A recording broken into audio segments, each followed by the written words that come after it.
वाले की। यं ब्रह्मा वरुणेन्द्र रुद्र मरुतः सुमन्ति दिव्यैः स्वैरवेदैः साङ्गपदक्रमोपनिषदैः गायन्ति यं सामगाः ध्यानावस्थितसद्गतेन मनसा पश्यन्ति यं योगिनो यस्यां न विदुः सुरासुरगणा देवाय तस्मै नमः। ऊपर से तो कहने का विचार किया गया है। सत्य जो है ये परमात्मा का नाम है। भगवान ने गीता की 17वें अध्याय के 23 के श्लोक में कहा है, ओम तत्सदिति निर्देशो ब्रह्मणस्त्रिविधस्मृत ब्राह्मणास्तेन वेदास्य यज्ञास्य विहिता पुरा। ओम तत्सत ये तीन जो है तो ब्रह्म के नाम है। माने तीन प्रकार से ब्रह्म का निर्देश किया गया है और उस ब्रह्म से ही ब्राह्मण और वेद और यज्ञों की उत्पत्ति हुई। यह बात पूर्व काल के वहां कही गई है। तो ओम तत्सत ये तीन जो नाम है इनका कौन से स्थान में प्रयोग करना चाहिए ये बात बतलाई गई है। तो आज जो है उसमें सत्य के विषय की व्याख्या होती है। माने सत्य जो शब्द है ये साक्षात परमात्मा का नाम है और परमात्मा का स्वरूप भी है, सो सत्य ही है। तो सत्य का प्रयोग करते हुए भगवान गीता के बीच के मत कहते हैं। गीता अध्याय 17 श्लोक 26 और 27 में सद्भावे साधु भावे सदित प्रयुज्यते प्रशस्ते क्रमे तथा तत् शब्द पार्थ युज्यते यज्ञे तपसि दाने च इति सदिति चोच्यते कर्म तैव तदर्थीयं सदित्येवाभिधीयते। सद्भावे साधु भावे च सत्य जो शब्द है ये भाव में यानी अस्तित्व में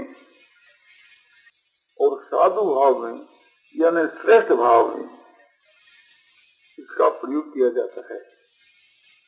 सत्य शब्द का प्रयोग परमात्मा के विषय में यानी परमात्मा का स्वरूप सत्य है, भाव रूप है। ना सतो विद्यते भाव ना भाव विद्यते सतो। जो सत्वस्तु होती है उसका कभी अभाव नहीं होता है और जो मिथ्या वस्तु होती है वो कायम नहीं रहती है। तो परमात्मा सत्स्वरूप है, उनका कभी अभाव होता नहीं, इसलिए परमात्मा का जो स्वरूप है उसका वाचक सत शब्द है। हृदय का जो उत्तम जो भाव है, श्रेष्ठ जो भाव है उसको सद्भाव कहते हैं। और जो उत्तम जो क्रिया है, मुक्ति के देने वाली जितनी जो क्रिया, जितने जो साधन है, उन कर्मों को भी सत शब्द देती है तो आ गया है। तो इस पहले श्लोक के बीच के वहां ये बात आई। पहले श्लोक माने 17वें अध्याय का जो 26 का जो श्लोक है, सत ऐसा ये शब्द जो है सत भाव में यानी अस्तित्व में परमात्मा के स्वरूप विषय में और श्रेष्ठ भाव में प्रयोग किया जाता है। तथा हे पार्थ उत्तम जो कर्म है उसमें भी सत्य जो शब्द है इसका प्रयोग किया जाता है। ये इसका शब्दार्थ है। अब हमको ये समझना चाहिए, उत्तम से उत्तम बात यह है कि सत्य परमात्मा का नाम है। हम लोगों को अपने हृदय के बीच के वहां ये समझना चाहिए जिस वस्तु का विनाश हो जाता है वो सत्य है जो जिसका नाश कभी किसी प्रकार से नहीं होता है वो सत है। तो सत जो शब्द है वो परमात्मा का वास्तव हुआ। परमात्मा जो है तो नित्य और सत्य है। तो हमको ये विश्वास करना चाहिए कि परमात्मा है। फिर परमात्मा का कैसा स्वरूप है ये तो स्वयं परमात्मा बतलाएंगे। जब परमात्मा की प्राप्ति हो जाएगी तो हमारे को इसका यथार्थ ज्ञान हो जाएगा कि परमात्मा का स्वरूप कैसा है। जब तक परमात्मा की प्राप्ति नहीं होती तब तक हम जो परमात्मा के स्वरूप का जो ध्यान करते हैं, साकार का, निराकार का, या सगुण का या निर्गुण का, वो एक प्रकार से महात्माओं के वचनों के आधार पर और शास्त्र के आधार पर ही हम लोग करते हैं। किंतु वास्तव में जो परमात्मा का जो स्वरूप है हम लोग जो ध्यान करते हैं या समझते हैं उससे बहुत ही विलक्षण है। इसलिए जब तक परमात्मा की प्राप्ति नहीं हो जाती तब तक यथार्थ परमात्मा के स्वरूप का हम अनुभव नहीं कर सकते। इसलिए हमको एक प्रकार से इतना ही हमारे लिए काफी है कि भगवान है। ये विश्वास होने पर फिर हमारे को भगवान की प्राप्ति हो सकती है। जब भगवान के ऊपर हमारा विश्वास हो जाता है और ये हमारे दिल में निश्चय हो जाता है कि भगवान है, उसकी ये परीक्षा है। फिर हमारी सारी क्रिया जो है तो सत्य होती है, क्योंकि हमारे को ये विश्वास है कि भगवान है। तो भगवान के देखते हुए हम असत कर्म कैसे कर सकते हैं? और यदि करते हैं तो भगवान में हमारा विश्वास का भगवान में विश्वास हो जाता है, उसके द्वारा भगवान की आज्ञा के विरुद्ध कोई भी क्रिया नहीं हो सकती। उनकी सारी क्रिया भगवान की आज्ञा की माफी हुआ करती है। जब हमारे को ये ज्ञान है कि भगवान सब जगह, हम जो कुछ कर रहे हैं भगवान देख रहे हैं, हम जो कुछ बोल रहे हैं भगवान सुन रहे हैं, तो भला बताइए उस भगवान के विरुद्ध हम कैसे बोलेंगे और कैसे कोई क्रिया करेंगे? तो ये उसकी परीक्षा है। जो इस प्रकार से भगवान की शरण लेता है, भगवान के नाम और रूप की, भगवान के नाम की शरण लेना क्या है कि उस भगवान के नाम को हर वक्त याद रखना। सत्य जो भगवान का नाम है उस भगवान के नाम को हर वक्त याद रखना। सत्य जो भगवान का स्वरूप है उसको हर वक्त याद रखना, ये सत्य की शरण है। जो इस प्रकार से भगवान की शरण लेता है उसको भगवान का हर वक्त ये ज्ञान रहता है कि भगवान सब जगह के मां है। भगवान का कैसा स्वरूप है, भगवान का ये ज्ञान नहीं होते हुए भी एक प्रकार से उसको भगवान की प्राप्ति हो जाती है, क्योंकि उसके दिल में, उसके हृदय में ये निश्चय है कि भगवान है। और भगवान का कैसा स्वरूप है इतना तो उसको ज्ञान है कि वह सब जगह है। ये ज्ञान तो होना चाहिए, क्योंकि भगवान जो चीज है वो सब जगह ही है। ऐसा कोई स्थान नहीं कि जहाँ भगवान नहीं हो, ऐसा कोई काल नहीं कि जिस काल में भगवान नहीं हो। भगवान सब जगह है और नित्य है, यानी सदा सर्वदा है।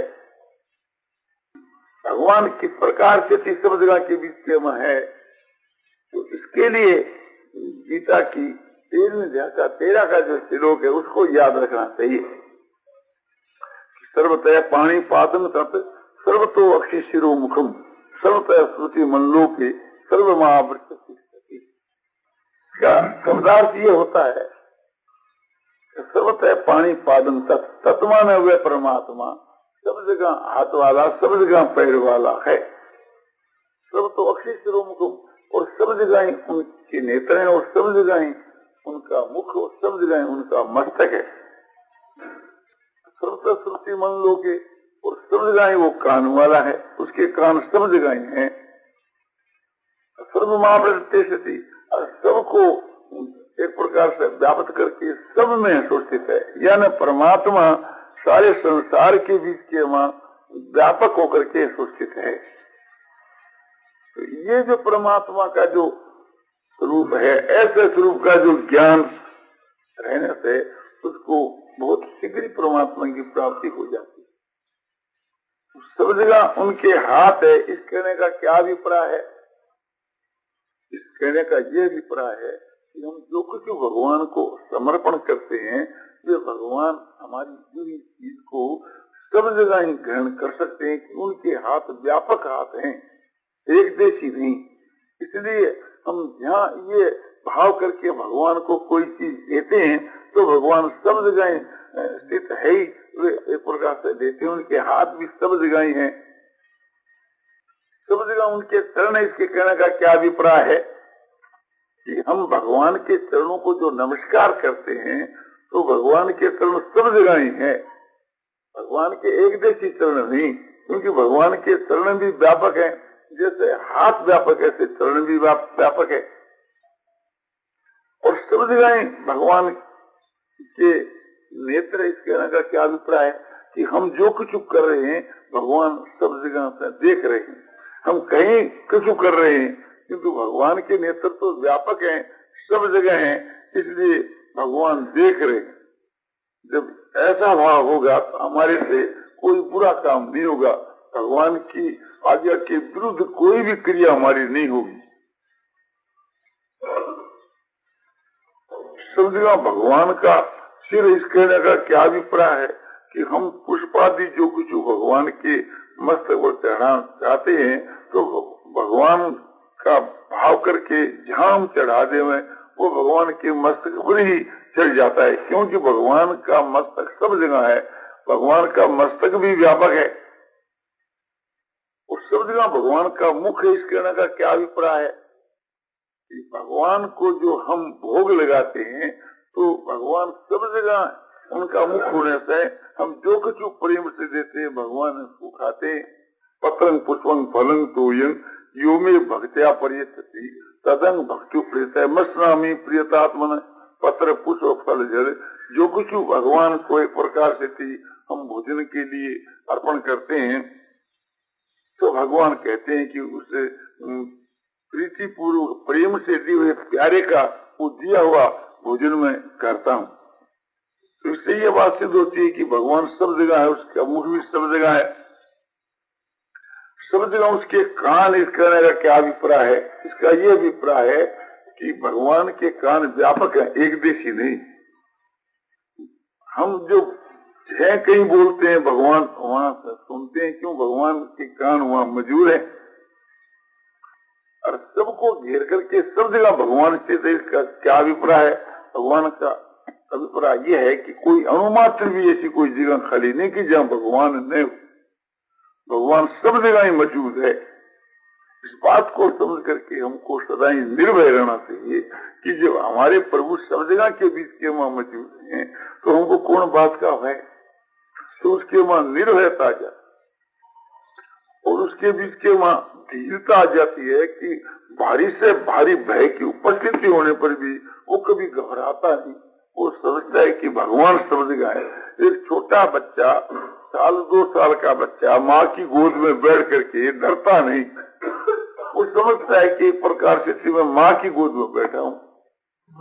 जब माँ की गोद में बैठने वाला छोटा बच्चा भय नहीं करता तो हम बच्चे से तो कुछ अधिक ही बुद्धिमान हैं, तो हमको क्यों भय करना चाहिए? और माँ की गोद की अपेक्षा भगवान की गोद तो और भी बहुत ही समझो कि उत्तम और निर्भय देने वाली है। तो फिर हम भगवान की गोद में बैठे, हमको क्या भय?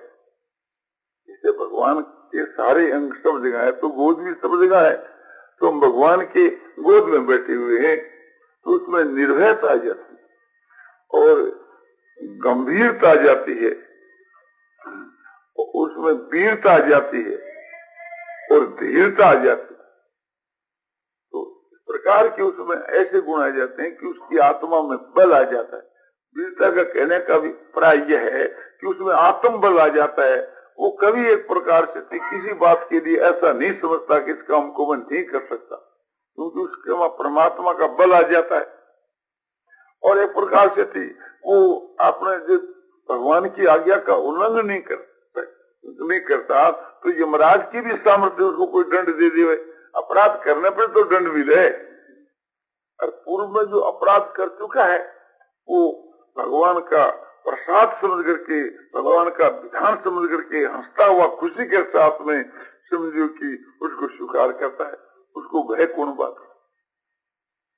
तो भगवान ये सब जगह हाथ, सब जगह पैर, सब जगह आंखें, सब जगह कान इत्यादि जो बतलाए गए, तो क्या जैसे संपूर्ण मनुष्यों के जो इंद्रिया है वो सब भगवान की इंद्रिया है, भगवान सबकी आंखें भगवान की आंखें, सबके कान भगवान के कान है।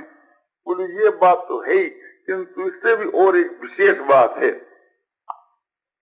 इस प्रकार की इंद्रिया उसकी इंद्रिया नहीं, ये है ये भी है, किंतु इसी प्रकार की इंद्रिया सो बात नहीं। सर्वेंद्रिय गुणाभासम सर्वेंद्रिय विवर्जितम, सारी इंद्रियों के गुणों का उनको ज्ञान होता है सब जगह के बीच के माँ, किंतु ये इंद्रियों करके वो वर्जित है।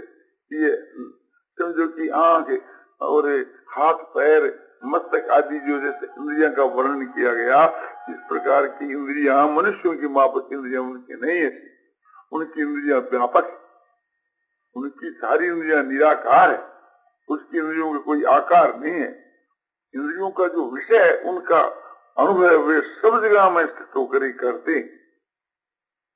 वो एक चीज सब जगह कैसे हो सकती है, जहाँ हाथ है वहाँ पैर नहीं है और जहाँ पैर है वहाँ हाथ नहीं है, तो ऐसी बात नहीं। उनके सब जगह ही हाथ, सब जगह ही पैर, सब जगह ही मस्तक, सब जगह ही वो खुद है।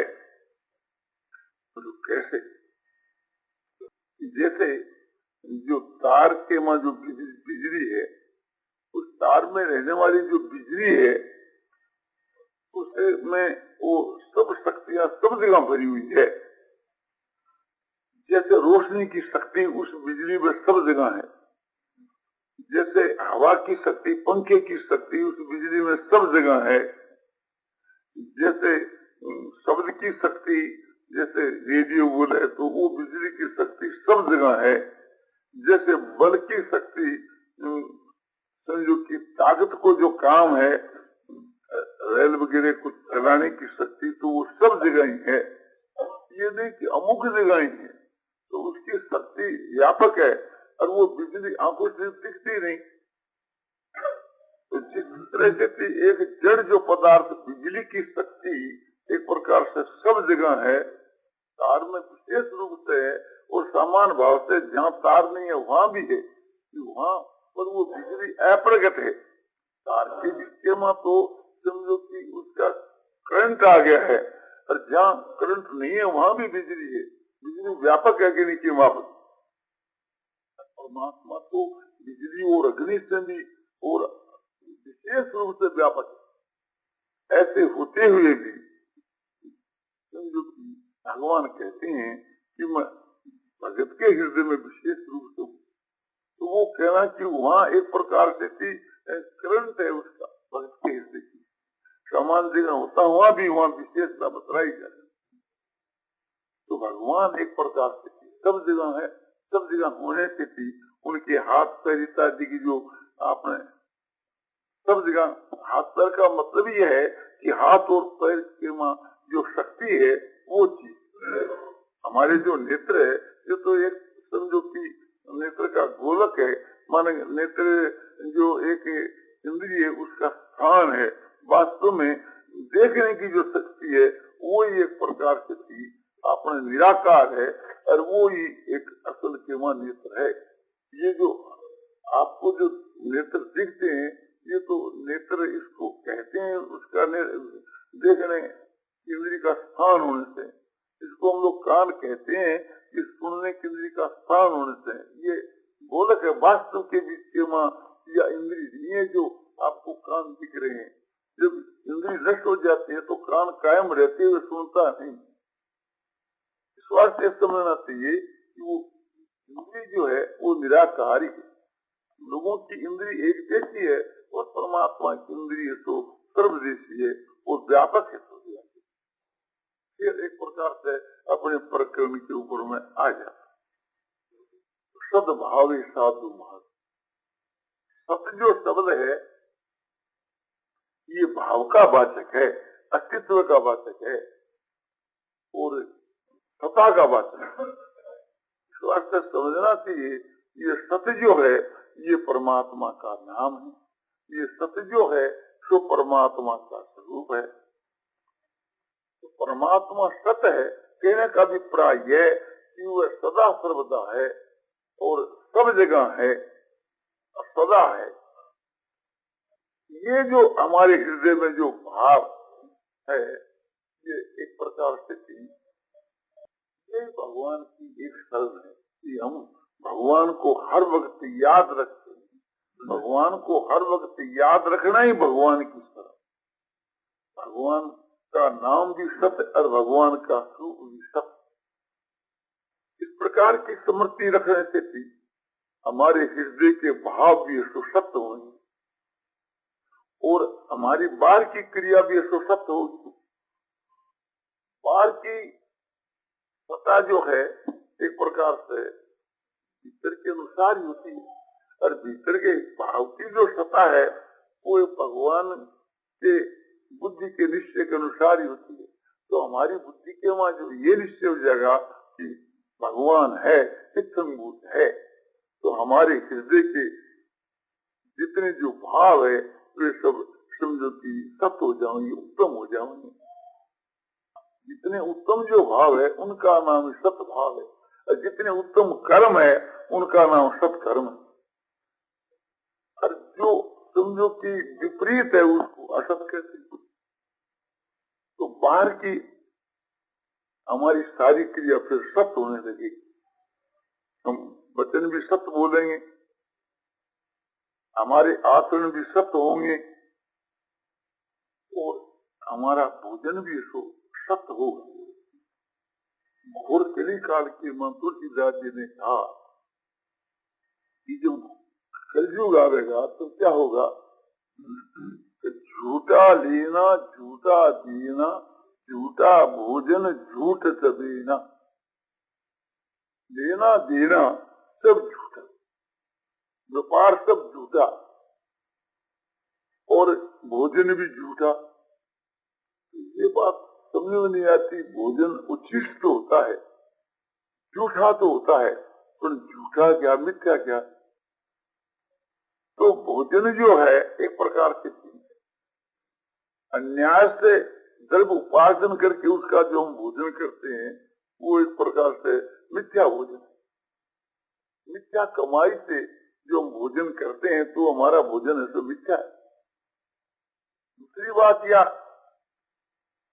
हम कोई बाजार से खाने की चीज खरीद के लाते हैं, चावल, गेहूं, चीनी, और पुलिस पकड़ लेती है तो कह देते हैं कि नहीं, एक प्रकार से हमारे पास गेहूं नहीं, दाल है, हमारे पास चावल नहीं, हमारे पास तो चने हैं। तो वो एक प्रकार से समझो कि हमारा जो झूठ व्यवहार है तो वो हमारा भोजन समझो कि मिथ्या भोजन करते हैं। खाते तो हैं एक प्रकार से चावल और गेहूं और बतलाते हैं कि हम खाते हैं मूंग और चना। तो वो एक प्रकार से हमारा भोजन है तो मिथ्या भोजन। इसी प्रकार से थी उस सत्य थी एक प्रकार से अपने सतोगुण की उत्पत्ति हुई। इसलिए जो सात्विक जो भोजन है वो भी सत्य है। शास्त्र के अनुकूल जो भोजन है वो सत्य है, शास्त्र के विपरीत जो भोजन है वो असत्य है।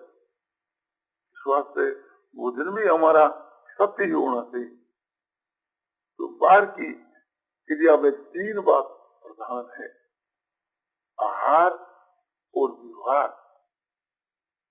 और व्यवहार के बीच के वाणी का व्यवहार और इंद्रियों का व्यवहार।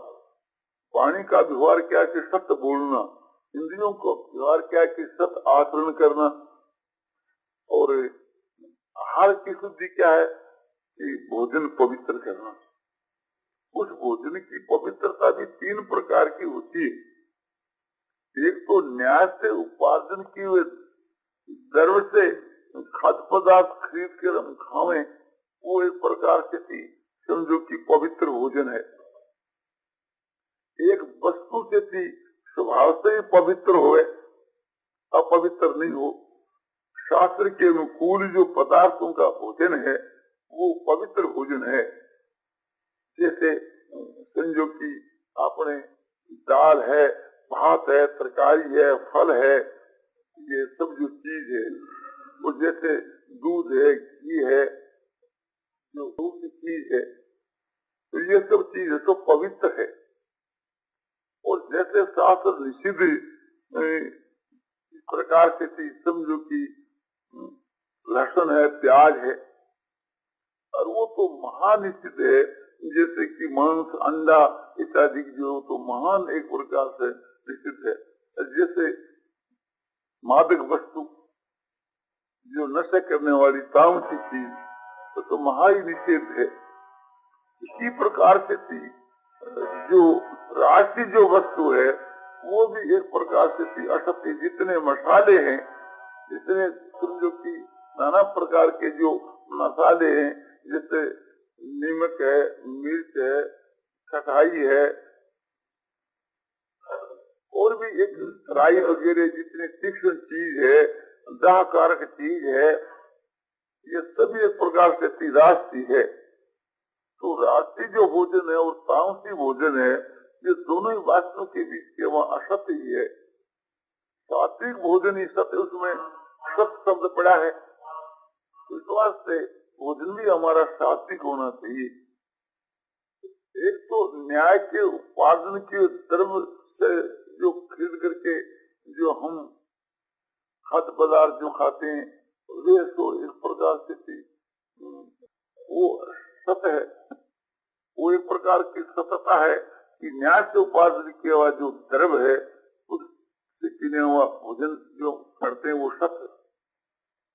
दूसरी उसके बीच के वहाँ जो श्रेष्ठता जो है भोजन के बीच के वहाँ पदार्थ से जो भोजन पवित्र है वो सत्य है, बाकी सब असत्य है। और एक सोचाचार पूर्वक, शुद्धता पूर्वक जो बनाया गया है, जिसमें समझो कि अपने शुद्ध घी होए, शुद्ध जल होए, शुद्ध चीनी होए, शुद्धता से बना देगा, साफ सुथरी होकर के शुद्ध की जावे, संस्कार से शुद्ध की जावे, और उसमें शुद्ध भाव से वो भोजन बनाया जावे। तो इस प्रकार से बनाया हुआ जो भोजन है वो सत्य है।